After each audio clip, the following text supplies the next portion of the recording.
सभी पेरेंट्स को, सभी बच्चों को मेरा गुड मॉर्निंग। मेरा नाम है रोहन सर। आज मैं आपके लिए कुछ ऐसी चीज़ें लाया हूँ जो सबसे इंपॉर्टेंट है for the exam, point of view of examination. आज की तारीख में अगर देखा जाए तो हम आज से 3 महीने बाद है बोर्ड की एग्जाम। 3 महीने बाद रहो, 1 महीने बाद रहो, या कितने भी दिन बाद रहो, सबसे मेन क्या है, मेरा बच्चा आज से पढ़ना चाहिए। मैंने आज से पढ़ना चालू करना चाहिए, और किस तरह से पढ़ना चाहिए मेरे को पता रहना चाहिए।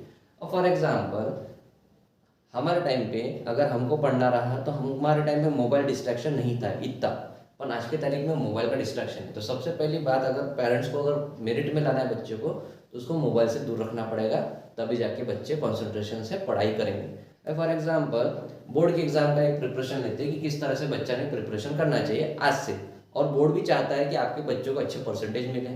तो बोर्ड ने एक फॉर्मूला लगाया है कि आपके बच्चे को किस तरह से परसेंटेज मिलेंगे अच्छे। तो फॉर एग्जाम्पल देखा जाएगा तो English, Hindi, Marathi, history, geography, science, maths, ये 6 सब्जेक्ट है। से 6 सब्जेक्ट में से एक सब्जेक्ट का बेस्ट ऑफ 5 में निकाल लिया है, यानी एक सब्जेक्ट में वो कम भी आया तो उसका काउंट होगा नहीं, ये बोर्ड ने कर दिया। दूसरे, आयते मार्क्स दे दिया, 100 मार्क्स स्कूल की तरफ से। तो जैसे स्कूल की तरफ से मिल गए तो ऑटोमेटिक बच्चों को कमाना कितना है, सिर्फ 400 मार्क्स। कितने मार्क्स कमाना है, 400 मार्क्स। आउट ऑफ 500 आपके बच्चों को परसेंटेज मिलते हैं। अगर आपके बच्चे ने 450 मार्क्स भी ला लिया, 450 मार्क्स भी ला लिया, तो वो 90 के घर में है। अब देखा जाए तो बच्चों को प्रेशर और टेंशन क्यों है, क्योंकि बच्चे कुछ मेहनत करने वाले हैं नहीं। अब बच्चों को मेहनत करवाना है तो आप किस तरह से करवा सकते हैं, सिंपल एक चीज़ आप ठहरा लो कि आज से उसका टाइम टेबल बना लो।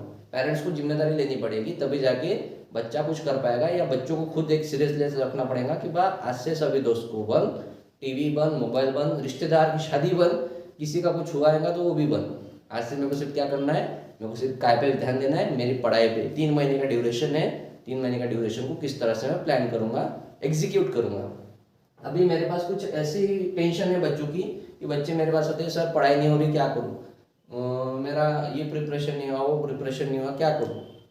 मेरा सबसे पहले तो फ्यूचर का टेंशन ही मत लो, क्योंकि 3 घंटे के बेस पे अगर आपका फ्यूचर डिसाइड हो रहा है तो उसके बेस पे आप लाइफ नहीं जी सकते। आप 3 घंटे के बेस पे फ्यूचर डिसाइड कर रहे हैं, आपका टेंशन ही है, सोसाइटी का है, आंटी का है, अंकल का है, फेयर प्रॉब्लम है, फैमिली की रेपुटेशन का है, ये सब टेंशन बाद में आते हैं। सबसे पहले क्या आता है, काम। क्या आता है, काम। काम क्या करना है भाई, 6 सब्जेक्ट है, 6 सब्जेक्ट में से अपने को टोटल मिला के 100 लेसन है, 100 लेसन को अपने को कंप्लीट करना है विद इन 390 डेज।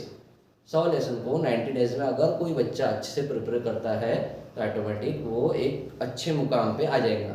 तो उसने क्या करना है, सबसे पहले सवेरे उठते बरो पेपर सॉल्व करने की तैयारी रखना है। 85% ओल्ड पेपर उसने क्या करना है, ओल्ड पेपर जितने हो सके उतने ओल्ड पेपर उसने सॉल्व करना है। जितने ओल्ड पेपर उसने सॉल्व किए उसका काम उतना अच्छा है, उसको पता चल जाएगा कि भाई पिछली बार कैसे क्वेश्चन आए थे, इस बार कैसे क्वेश्चन आना है। ये एक हो गया। उसके बाद उसके पास एक सब्जेक्ट की आईएमपी क्वेश्चन की लिस्ट रहनी चाहिए कि ये क्वेश्चंस मेरे को लर्न है, ये क्वेश्चन मेरे को लर्न करके रखना है, कि बाद जिस दिन मेरा पेपर रहेगा उसके एक दिन पहले मेरा रिवीजन होना चाहिए। उसके बाद सबसे पहले कि उसको टाइम कैलकुलेशन आना चाहिए कि 3 घंटे का पेपर है तो बराबर टाइम के अंदर मेरा पेपर होना चाहिए। उसके बाद उसकी एनर्जी थॉट सिर्फ एक ही जगह लगनी चाहिए। अगर वो 10 जगह लगाएगा तो कुछ काम का नहीं रहेगा, उसको पूरी एनर्जी क्या में रखनी है, एक जगह।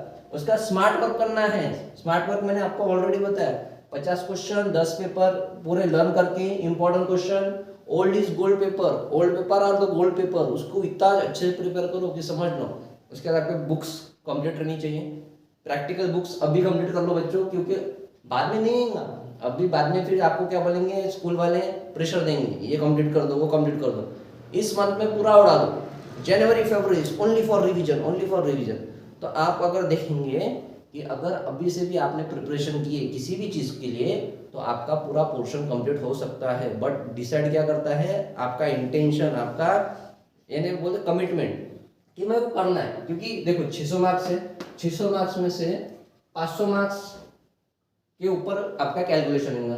कैलकुलेशन के हिसाब से आपको क्या करना है, English, Hindi, Marathi, history, 4 subject है लर्निंग के, 4 सब्जेक्ट है लर्निंग के, जिसको आप ट्यूशन भी नहीं लगाते हैं, कुछ भी नहीं लगाते, ये आपको खुद पढ़ना पड़ता है और आप खुद ही करते हैं, समझ लो आप। तो 400 मार्क्स तो आपके खुद की जेब में है ना। और हर सवाल साइंस और मैथ्स का, साइंस भी आपको लर्निंग ही करना पड़ता है, 20-30 मार्क का रहता है कैलकुलेशन, वो समझ के डेफिनेशंस लर्न करके आईक्यू लेवल जो जिसका ज़्यादा रहता है वो ऑटोमेटिक सॉल्व कर लेता है। कुछ बैलेंस इक्वेशन नहीं आते, फिजिक्स के क्वेश्चन नहीं आते, वो अलग बात। मैथ्स रहा सवाल 80% पूरा मैथ्स का पेपर जो पिछले बार आया है उसी को उठा के वो सिर्फ क्वेश्चंस के आंकड़े चेंज करके डाल देते। 20% नहीं आता है बच्चों को, तो उसका भी क्या टेंशन लेने का। उस प्रैक्टिस करो, जो जो क्वेश्चन आपने प्रैक्टिस किए। Compare to 12th standard, 10th standard का मैथ्स बहुत ईजी है, बहुत ईजी है, और इसको आपको देखना है और इस तरह से आपको बराबर कैलकुलेशन करना है। तो आपको समझ में आ गया क्या क्या करना है। तो देखो, अगर किसी को डाउट है तो मेरे से डिस्कस कर सकता है, मेरे से कांटेक्ट कर सकता है, बट अगर अभी से प्रिपरेशन किए तो बाद में टेंशन रहेंगी नहीं। तो ऑल द बेस्ट। कोई भी काम लास्ट में नहीं किया जाता, पहले किया जाता है और बाद में फिर उसका रिजल्ट आता है। तो पहले काम आता है, बाद में रिजल्ट। रिजल्ट के ऊपर मत जाओ, मेरे को 90% चाहिए, 100% चाहिए, अंकल क्या बोलेंगे, आंटी क्या बोलेंगे, ये क्या बोलेंगे, वो क्या बोलेंगे, इसके पीछे मत जाओ। पहले काम पे ध्यान दो, अच्छा काम रहेगा तो अच्छा रिजल्ट भी आएगा। ओके बच्चों, ऑल द बेस्ट।